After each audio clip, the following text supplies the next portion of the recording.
Okay, let's talk about regrets in life. I don't have many, but I have one regret that lingers for endless time because I cannot figure out how to change it. And that is the 90s eyebrow regret.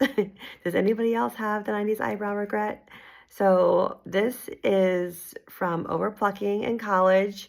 My best friend, a college roommate, used to love doing my eyebrows, and I let her, and this is what happened. So clearly I wasn't watching, and they never grew back. So I am now stuck with having to forever fill in my eyebrows. I know there's other options with microblading and all that good stuff.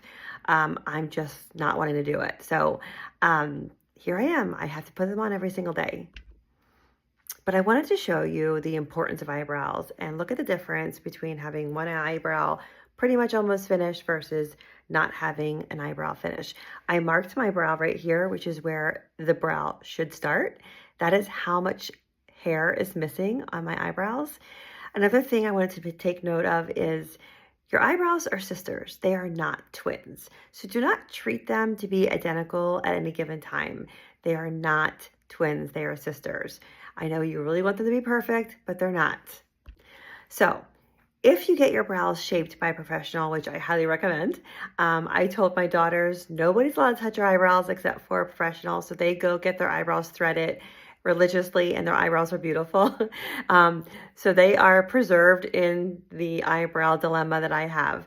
But this is how, if you are not getting your eyebrows treated by a professional, if you want to start gauging on how to fill them in and how to shape them yourself, there's a couple rules that you can kind of take in your own bathroom and help you figure out how to actually do that. Number one is if you take your brow pencil, and I definitely recommend having a brow pencil, and holding it at the base of your nose, that's where your brow should start, right there. So I marked mine right there. Mine starts right here. You can see it right there. And then if you were to hold it at a 90-degree angle, that's where the arch should be. And if you were to hold it at the base of your nose, at the end of your eye, that's where it should end.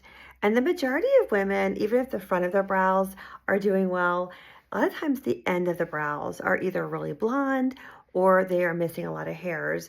And so filling that part in really gives you a lot of shape and dimension. It's always best if you start by brushing your hairs up and away from your face so that you can see what you're working with. And next you just fill in, you can kind of do a little shape outline to kind of give yourself a base of what you're doing. I like to do this because I have so much that I have to fill in. I just kind of give myself draw a stencil and then fill in that whole stencil with the brow pencil. Look at all that. Look at how bad they are. So I just quickly take my brow pencil and I do soft hair-like strokes to fill in the hairs that are there that are a little bit lighter, as well as the skin that's missing all of the hair. I don't worry about it being perfect quite yet. I just try to get the shape of it to be where I want it to be, and then I go back over it and fill it in more. So that's the finished brow with just pencil. Now I go a step further and fill it in with brow powder to give it a more fuller look and make it look more natural. And my hair is just freshly colored, so it's super dark, so I can easily get away with a little bit of a darker brow.